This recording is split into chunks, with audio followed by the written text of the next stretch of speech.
Ok. Gravando aqui agora. Ok. A palavra é sua, Fábio. Ok. Primeiro aqui agradeço a Flávio e Renato por esses anos todos aqui de orientação e também a banca. Tivemos aqui uns desencontros para conseguir marcar, agendar, entrar de cena de e-mails. Queria agradecer a compreensão de todos, a flexibilidade de todo mundo, foi muito importante. Deixa eu só ajeitar aqui as minhas telas. Tá, aqui. Muito bem. Então, agradeço mais uma vez a participação de todos. Uma boa parte aqui da banca, eu acho que apenas eu e o Diogo não estava na qualificação, então, muito do que vocês colocaram na qualificação, a gente incluiu aqui. Então, vamos começar, né? Muito bem. Então, vou dividir essa apresentação nesses tópicos aqui. Então, vou passar aqui uma pequena introdução, teremos no final uma conclusão, mas eu divido principalmente a minha apresentação em dois grandes blocos, né? Um onde que eu apresento todo o PetroNLP, que são os recursos e datasets que a gente desenvolveu durante esse projeto, e a metodologia. Então, eu vou passar aqui por mais ou menos essa divisão que eu vou fazer aqui durante essa apresentação. Mas, vamos lá, introdução. Essa figura eu apresentei na qualificação, apresentei em vários lugares, eu acho ela bastante interessante para mostrar, dar um contexto geral, né? Da quantidade de informação e documentos que são desenvolvidos, são produzidos todos os dias. Pegando o exemplo de artigos científicos, se a gente pegar toda a primeira página de cada paper que tem hoje na Web of Science, uma das grandes é, indexadores de papers. Se botar um em cima do outro, a gente dá uma montanha do tamanho do Monte Kilimanjaro.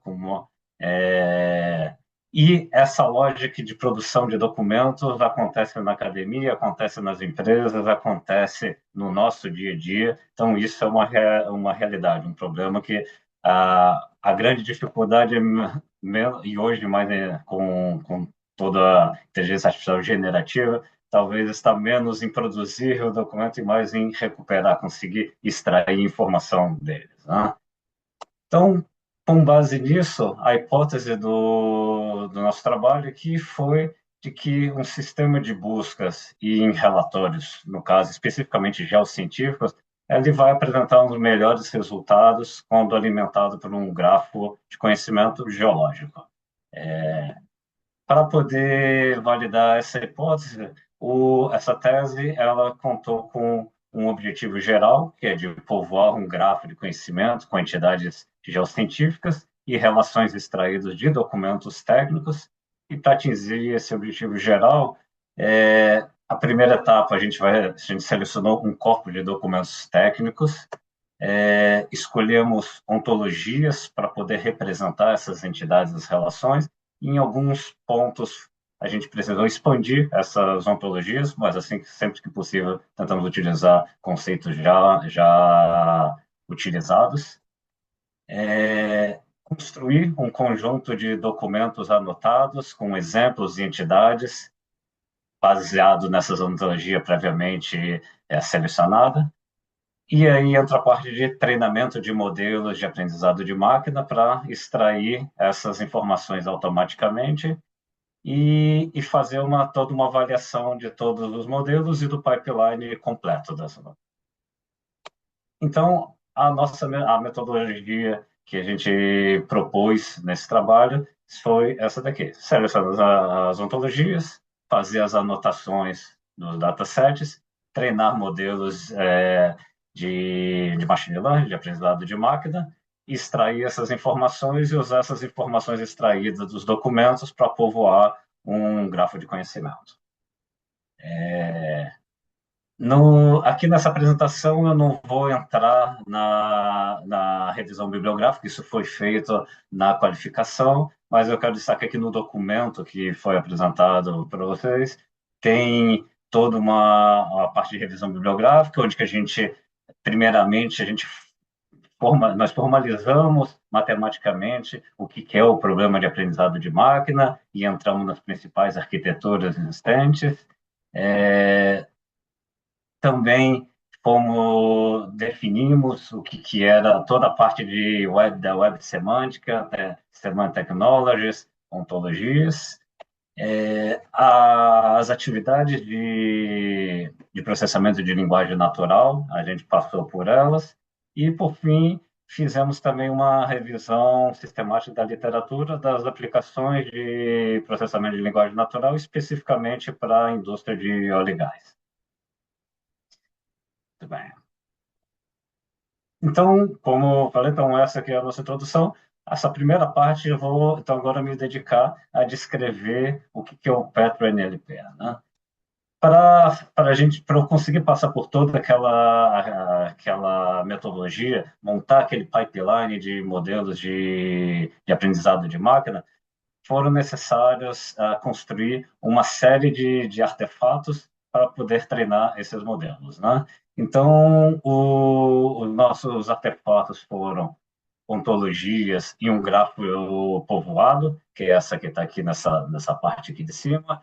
Nós tivemos também a construção de corporas, corporas brutos, anotados com entidades morfossintáticas, anotado com entidades e relações também, e, por fim, treinamos modelos de word embed, de embeds, tanto para textos quanto para gráficos.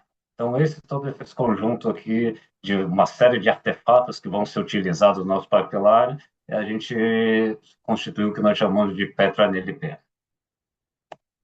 Então, o primeiro artefato, então, são as ontologias, né? A ontologia. Sempre que foi possível, a gente tentou utilizar conceitos que já foram definidos pela BFO, que é a Basic Foundation Ontology, ou pela GeoCore, né? Uma ontologia core especializada em geociências. No entanto, quando a gente começou a discutir com alguns geólogos e engenheiros de petróleo, vimos que tinha algumas entidades que ainda precisam, para esse caso específico de busca de documentos técnicos da área de óleo e gás, faltavam algumas entidades e, quando precisou dessas entidades, nós expandimos essas duas ontologias para incluir esses conceitos. Então, essa figura aqui apresenta as principais entidades e relações que nós utilizamos, e essa daqui apresenta a taxonomia, que vem aqui no topo com a BFO, os conceitos mais amplos da BFO, aqui as expansões que a GeoCore fez, especificamente para conceitos da área de geociências, e nós expandimos para alguns conceitos que eram entidades que nós gostaríamos de extrair dos documentos típicos da indústria de petróleo. E o que nós fizemos, nós utilizamos também alguns datasets, bases de dados, ou listas de textos utilizados pelos geólogos para povoar parcialmente essa ontologia. O segundo conjunto de recursos que nós desenvolvemos foram os embeds, né? Então, um embed específico para grafos.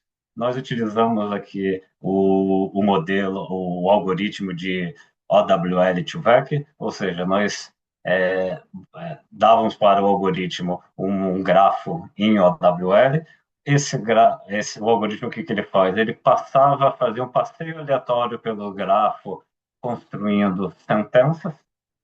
Essas sentenças depois eram processadas da mesma maneira como é processada pelo o algoritmo Word2Vec, que vai lendo sentença por sentença, palavra por palavra, só que no nosso caso aqui as sentenças e as palavras eram essas sequências do passeio aleatório, né?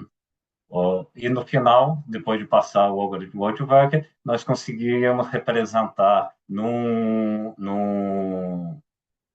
modelo vetorial, num ambiente vetorial, tanto a topologia do grafo quanto as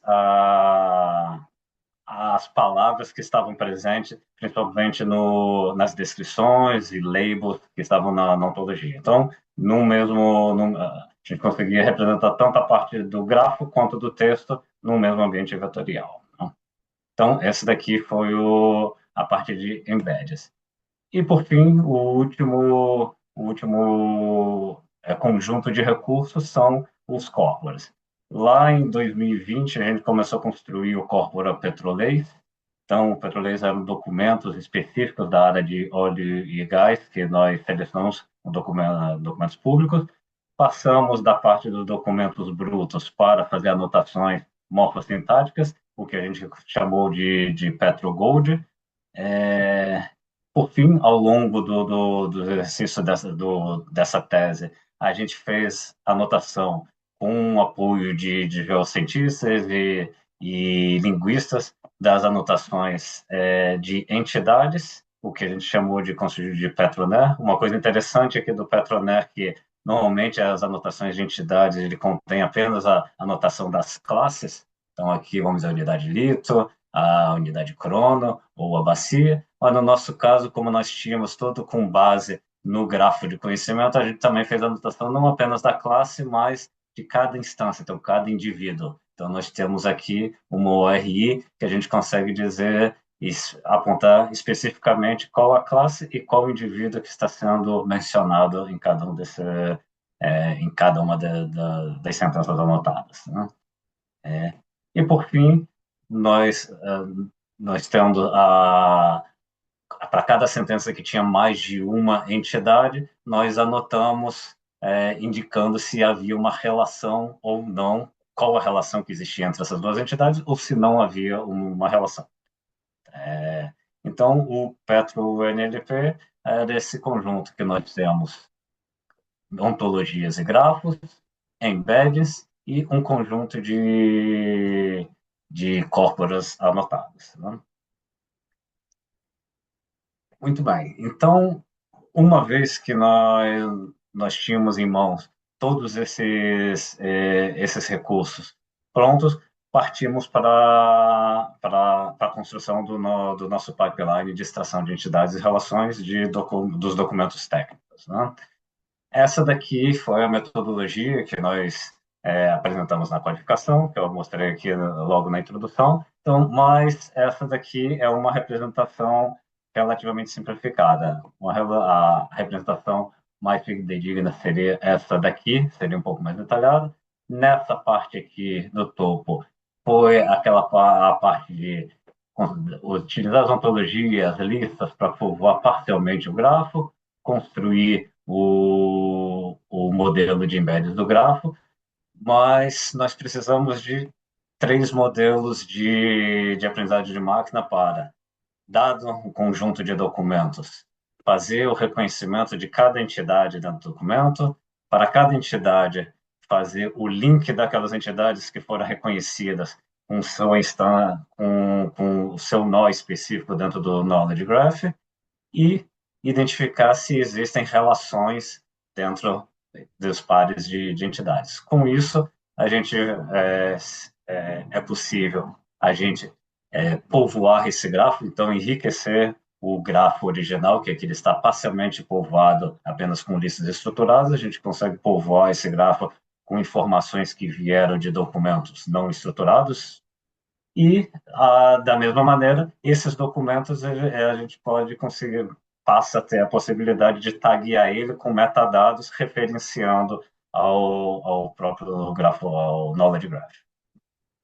Então, vamos agora aqui passar por cada uma desses 3 modelos, né?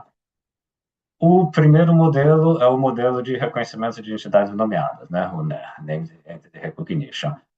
Para esse primeiro modelo, nós utilizamos uma arquitetura clássica do BERT, que faz classificação por token. Originalmente, a forma mais clássica é de fazer reconhecimento de pessoas, locais e organizações.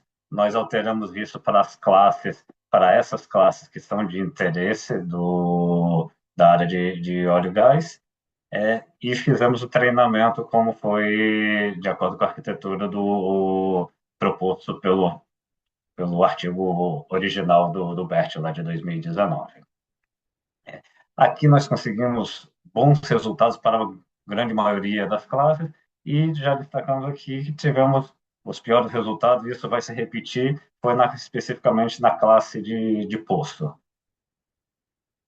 que precisa ainda ter algumas melhoras, né? O segundo modelo, e que foi o modelo de Entity Link, e aqui que eu acho que reside, vamos dizer, a principal inovação da metodologia que a gente propôs, né?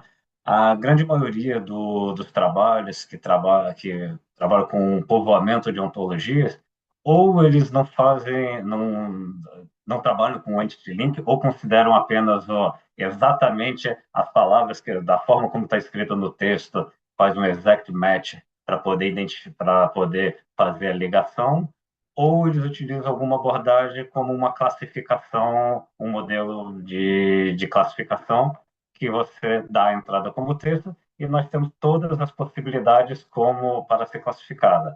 Como os knowledge graphs eles têm milhares de instâncias possíveis, de possibilidades, esses modelos de classificação, em geral, eles têm que classificar um espaço muito grande e, em geral, não conseguem ter muitos bons resultados porque a gama de possibilidades é muito grande para um modelo de classificação.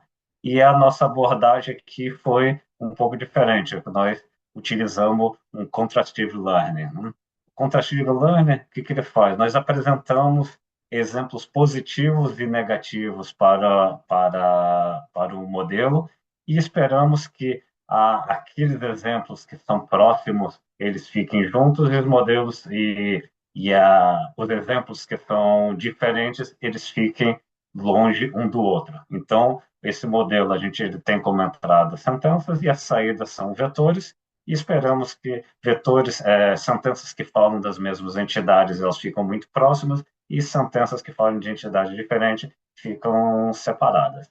Então, nós apresentamos para o modelo de embedding que nós tínhamos treinado previamente e esperamos e apresentamos três sentenças diferentes. Mas essas sentenças, elas possuem duas entidades, são duas sentenças diferentes, mas que falam da mesma entidade, que a gente chama de âncora e positiva, e uma sentença que fala de uma entidade completamente diferente. Após o treinamento, a gente adaptou essa função de perda de forma que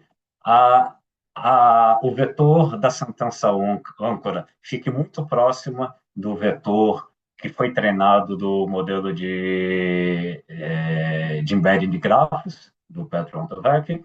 Esperamos também que a sentença positiva fique próxima da sentença âncora. Então, basicamente, a sentença âncora ela vai seguindo cada vez mais próxima do graph embed. A sentença positiva vai seguindo a âncora. E a sentença negativa ela vai se afastando da âncora. Então, esse foi o processo de treinamento. A gente criou essa arquitetura para poder treinar esse modelo de Entity Link.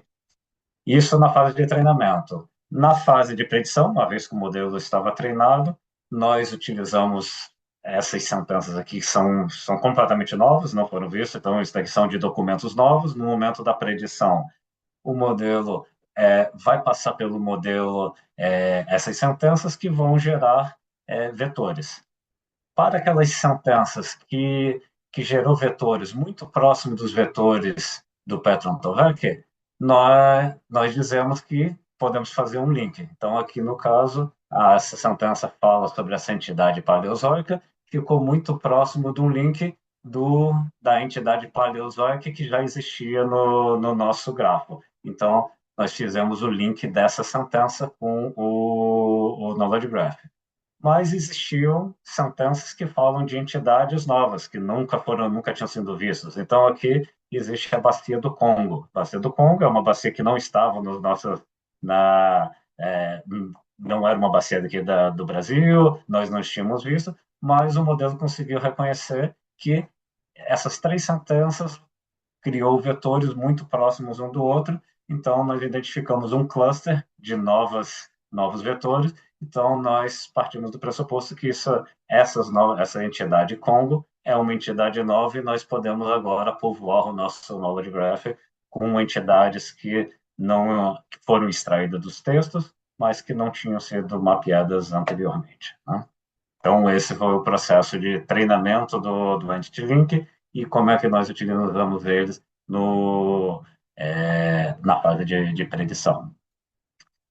Aqui, mais uma vez, tivemos, aqui, em geral, bons resultados para o Entity Link. Aí destacamos negativamente, mais uma vez, a questão dos poços. Então, o mesmo problema que nós tivemos com os poços. Mas eu destaco aqui as entidades ligadas a fluido. Na ontologia, aqui a gente passou rápido, mas quando vocês olharem, se a gente olhar em detalhe, nós dividimos os fluidos em fluidos de interesse para a indústria de óleo e gás, esse fluido da Terra aí, fluidos da Terra outros, ou seja, são fluidos que acontecem no... Eu acho que tem um avião passando. Outros fluidos que não são de interesse, são fluidos geológicos, mas não são de interesse da indústria, e tem fluidos outros que não são fluido geológico. Essas três caracterizações elas são bastante ambíguas, inclusive para os geólogos quando eles estavam anotando os nossos textos. Então, a gente fazer essa divisão na ontologia do que é o que é um fluido geológico e dos fluidos geológicos, quais são os de interesse da indústria, a gente fez essa divisão na ontologia, foi representado na anotação, e o que nós conseguimos aqui, que o fluido da Terra de interesse, que de fato é o que nós gostaríamos de encontrar, conseguimos resultados bastante bons, enquanto os outros que não são de interesse, a gente não teve bons resultados, mas também não eram tão importantes assim. Então, que a gente conseguiu concluir que utilizar uma abordagem ontológica, a gente conseguiu fazer uma desambiguação dos termos de fluido, que eram naturalmente bastante ambíguos, e conseguiu dar a importância para aquela classe que de fato era que a gente gostaria de extrair.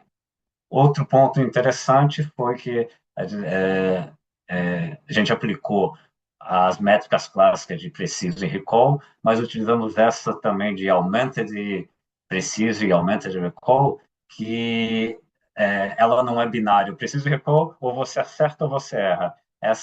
O augmented preciso e augmented recall, ela dá uma nota para aqueles erros que estão relativamente próximo dentro da taxonomia.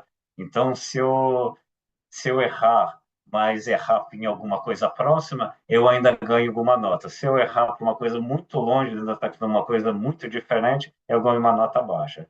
Então, aqui a gente pode ver que as texturas, principalmente, mas também a unidade Chrome, teve uma nota relativamente baixa, foi ruim, mas os erros, o que foi interessante é que os erros foram em coisas semanticamente parecidas. Então, foi algo que inicialmente parecia um resultado negativo, mas a gente, analisando com um pouco mais de cuidado, vimos que não eram tão ruins assim, né? Muito bem. É, o último modelo foi o de extração de relações. Mais uma vez, nós utilizamos aqui a arquitetura clássica do modelo BERT, mas aqui, em vez de ser uma classificação dos tokens, foi uma classificação das sentenças. E o que nós fizemos aqui, alteramos, obviamente, as labels que deveriam ser classificadas e fizemos a anotação nas sentenças. Nós pré-processamos as sentenças para indicar qual era a primeira entidade, qual era a segunda, e o modelo foi treinado para identificar qual a relação entre a entidade 1 e a entidade 2. A gente colocou essas tags E1 e E2 e que algumas vezes ela não o E2 poderia vir na frente do E1, porque é para mostrar qual era a direção da relação. Então, a direção da relação é sempre do E1 para E2, não importa se o E2 viesse antes ou depois na sentença, né? Com isso, a gente fez aqui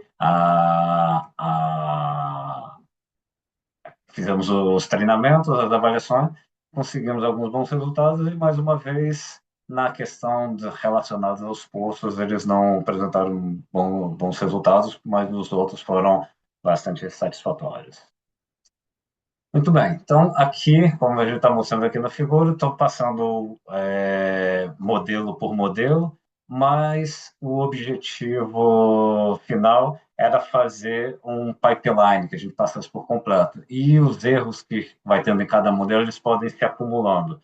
Então, nós tivemos aqui o cuidado de fazer uma avaliação de todo o pipeline. Então, tivemos os documentos que entraram no início do pipeline e avaliamos qual era o grafo que saía no final, como nós tínhamos anotado todas as entidades, as relações e cada instância, a gente conseguia saber qual era o grafo ideal que deveria ser extraído ao final de todo o pipeline e comparamos com o grafo que efetivamente foi extraído.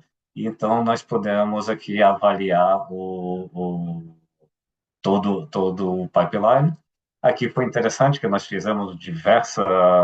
usamos diversos hiperparâmetros possíveis. Então, inicialmente, a gente conseguiu iniciar com um valor que aumentou bastante. Ao longo, a gente foi fazendo os ajustes dos diversos hiperparâmetros. E ainda há bastante espaço aqui para melhorar, o que é bastante interessante se a gente pensar que esse pipeline nós utilizamos usando modelos treinados com modelos tipo BERT, mas hoje em dia com outros modelos de linguagem maiores, talvez mais potentes, podem ser substituídos pelos modelos BERT, que ainda tem espaço para uma melhora. Outra coisa que eu agora gostaria de destacar é que quando a gente avaliou os modelos de cada modelo individualmente, a gente olhava sentença por sentença do treinamento, ou seja, as sentenças das entidades que são bastante comuns, elas pesavam muito para dentro da avaliação. Então, bacia de Campos é uma bacia que é bastante comum na Petrobras, nos documentos do Brasil e da Petrobras.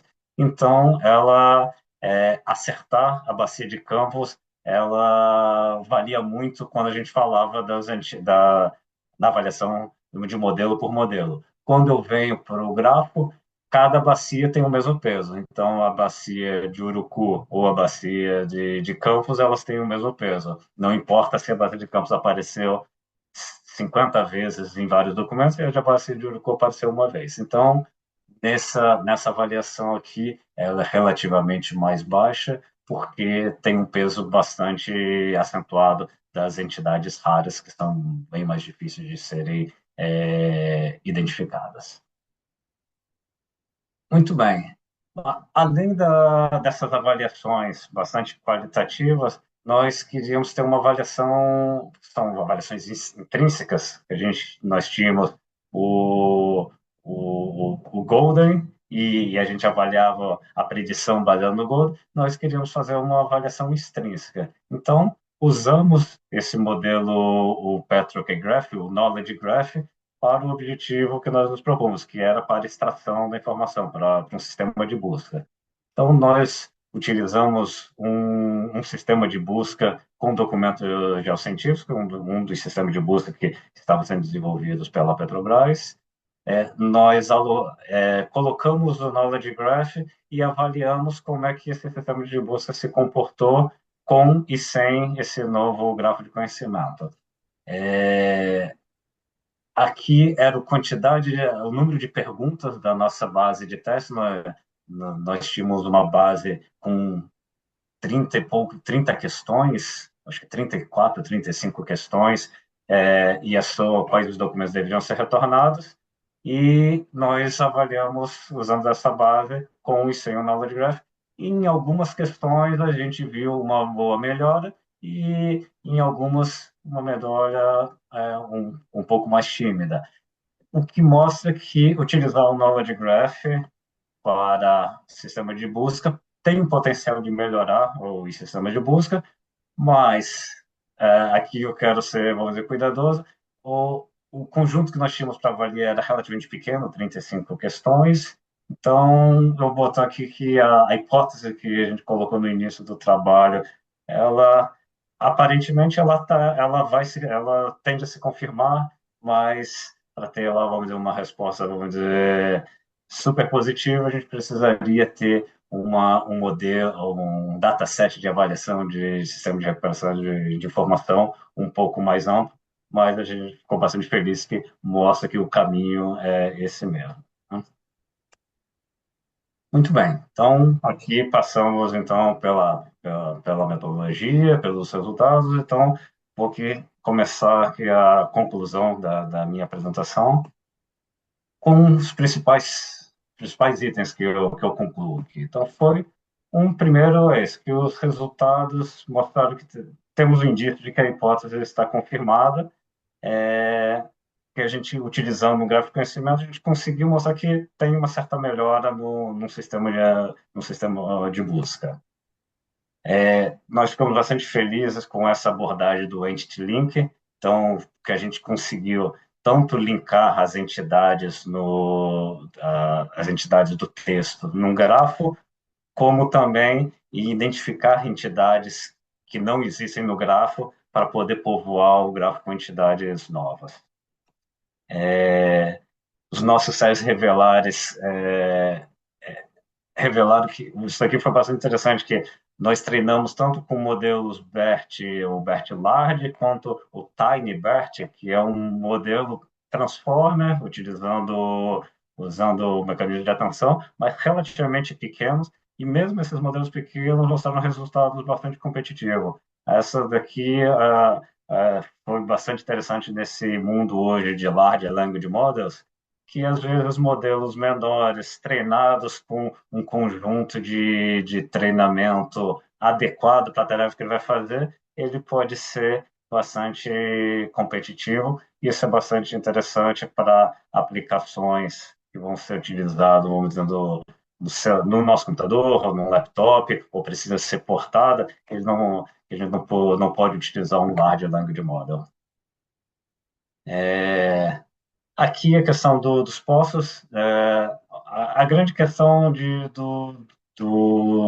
da classe poço é que os poços ele é constituído basicamente por uma sigla, e essa sigla ela tem uma lógica de construção. Ela começa com a sigla do campo, então é Rio de Janeiro Norte, RJN, depois tem o nome do campo, tem o número, tem o traço. Então, existe uma lógica de construção dos nomes dos poços que ela parece muito mais algo construído por uma regra, e que de fato é, do que uma, do que uma palavra em linguagem natural. Então, parece bastante natural que os modelos de linguagem natural e é muito melhor. Isso foi interessante, porque essa tinha sido a solução que a equipe que eu trabalhava na Petrobras tinha dado há 4 anos atrás, era de construir, fazer a identificação dos postos utilizando essas regras de formação. Então, basicamente, usar regex e construir as regras para poder identificar os postos, me parece ser o caminho natural para utilizar os modelos de machine learning que deram resultados para quase todas as outras classes usando machine learning, e para Pulso utilizar regras determinísticas que apresentam, acho que, melhores resultados. E ao longo da pesquisa, nós desenvolvemos o PetraNLP, e que é um recurso de processamento de linguagem natural que serve para a indústria.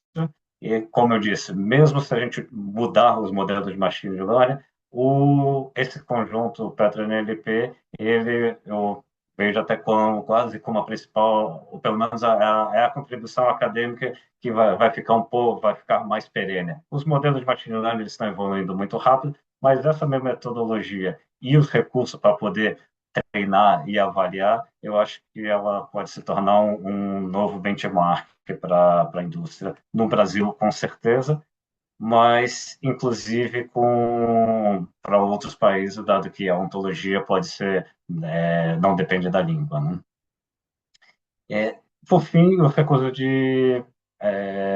como eu disse, eu já tinha dito, então os recursos de PetroNP pode ser utilizado para treinar outros modelos, e inclusive com modelos maiores nesse mundo hoje de LLMs, né? Muito bem, então, como trabalhos futuros, como eu tinha falado anteriormente, a base, essa coleção Regis é a coleção de avaliação, de recuperação da informação, então é uma base que tenha queries, perguntas do usuário, e os documentos mais relevantes. Ela tem 35 perguntas e foram avaliados centenas de documentos, foram 50 documentos para cada pergunta, então no final dá uma centena de documentos avaliados, mas ela é muito pequena para uma avaliação um pouco mais robusta. Então, um próximo passo é de fazer uma versão ampliada dessa base para poder avaliar sistema de recuperação da informação. Um sistema de recuperação da informação, gráfico de conhecimento, pode ser usado para melhorar os filtros avançados, entregar bases de dados estruturados e não estruturados. Ou seja, a avaliação que nós fizemos foi apenas uma dos usos possíveis dos knowledge graphs para o sistema de recuperação de informação. Tem outros usos que são mais difíceis de fazer uma avaliação qualitativa, uma avaliação direta. Então, outros usos para knowledge graph pode ser utilizado dentro de um sistema de busca. Nós utilizamos o algoritmo OWL2Vec para poder treinar o nosso modelo de embedding, mas a avaliação que nós fizemos ela acaba servindo como avaliação extrínseca dos próprios algoritmos de Graph Embedding. Então, no futuro trabalho, poderia utilizar outros modelos de algoritmos de Graph Embedding e conseguir utilizar a mesma estratégia que nós fizemos de avaliação para poder ver qual algoritmo de Graph Embed poderia se sair melhor, qual hiperparâmetro utilizar. Então, toda avaliação que nós fizemos, ela acaba servindo como uma forma de avaliação de Graph Embeddings.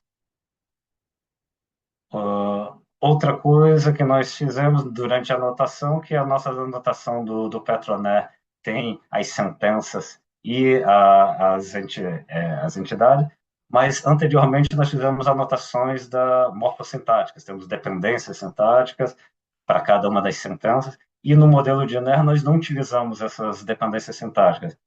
Uma forma de poder melhorar o modelo de NER é usar essas informações de dependências sintáticas como input do modelo. E existem alguns trabalhos que mostram que isso tem um potencial de melhorar ainda o reconhecimento de entidades. Então, isso nós não fizemos e é passível de fazer. Isso já tem nas anotações, basta alterar um pouco a arquitetura do modelo de NER e treinar novamente. E, como eu tinha dito, apesar desse trabalho ser focado em português, o Petrocray Graph e o Graph Embed, ele fala de conceitos da indústria do petróleo, não necessariamente em português. Então, ele pode ser utilizado como base para outros países ou para outras empresas de óleo e gás. Né? Bem, e uma grande medo que eu tinha que as coisas estavam evoluindo tão rápido né, nos temas relacionados a processamento de linguagem natural, Large Language Model, Chat GPT, que eu tinha um grande medo de que quando a gente fosse terminar aqui o nosso trabalho, tivesse algum outro modelo que pudesse deixar a gente ultrapassado antes mesmo de terminar. Mas o que eu tenho visto é que a utilização de Knowledge Graph para o sistema de Retrieval Augmented Generation parece ser a bola da vez. Então, fazer a extração de grafos de documentos técnicos, gerar Knowledge Graph e utilizando modelos de linguagem e acoplar aos RAGs, RAG Graph, essa parece ser uma linha natural de continuação de um trabalho que nem esse. Muito bem, então aqui eu meio que termino a parte da minha tese e queria apenas botar como último ponto aqui as inovações e publicações que foram derivadas desses trabalhos. Então, nós tivemos, ao longo desses 4 anos, o depósito de duas patentes, né? E dois registros de softwares do INPI relacionado a esse trabalho. Aí eu destaco esse último depósito feito no ano passado, que basicamente o objeto da patente foi essa metodologia que eu apresentei aqui. Então, a metodologia foi o objeto do depósito. Também tivemos uma série de papers apresentados, e aí eu também destaco esses dois últimos que estão ainda em análise na Computer Engine Science. Um deles descreve toda a parte da construção da arquitetura dos modelos de machine learning e do treinamento dos resultados. O outro fala do PetroNLP, da construção de todos esses recursos de processamento de linguagem natural, e teve um outro na revista Linguamática, essa que já foi publicada, que teve como os primeiros autores a professora Cláudia Freitas, que ela tem a descrição do petrolês e do Petroné, mas com uma visão linguística, né? E dos outros trabalhos que foram feitos mais no início do doutorado, eu também destaco que os que foram pontapé para todo esse trabalho. Então, esse primeiro aqui foi ali bem quando estava entrando no curso da EMAP, que foi o primeiro trabalho que a gente fez de Name Entity Recognition na área de geociência e que deu o estalo mostrando que esse modelo aqui ele tinha sido dado uns resultados interessantes, mas não para a indústria de óleo e gás, era geociências geral.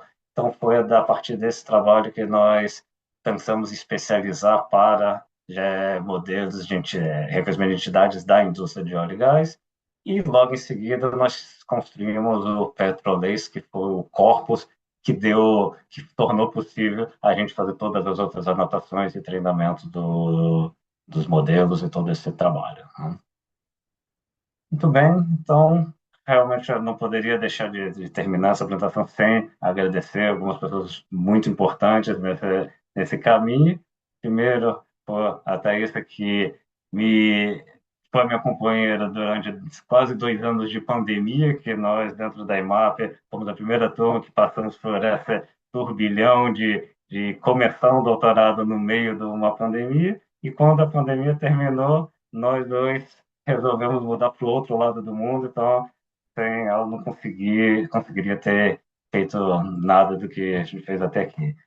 Também agradeço ao Regis estar aqui na banca, mas ele foi, digamos, o meu modelo como pesquisador dos anos que a gente trabalhou junto na Petrobras. Também agradeço à professora Marabel, que toda essa parte de ontologias eu aprendi muito com ela, e além de todo esse contato que ela fez, assim, mostrando como é que era é, fazer pesquisa internacional com a equipe aqui da Noruega, ela me colocou em contato, então aprendi muito, tanto na parte acadêmica quanto na parte de como pesquisador. Não posso deixar também de agradecer toda a minha equipe do Centro de Pesquisa da Petrobras, do CEMPES, da Engenharia de Reservatório, foram super importantes, e a equipe que me acolheu aqui na Noruega. Então, com isso aqui eu finalizo aqui a minha apresentação. Muito obrigado.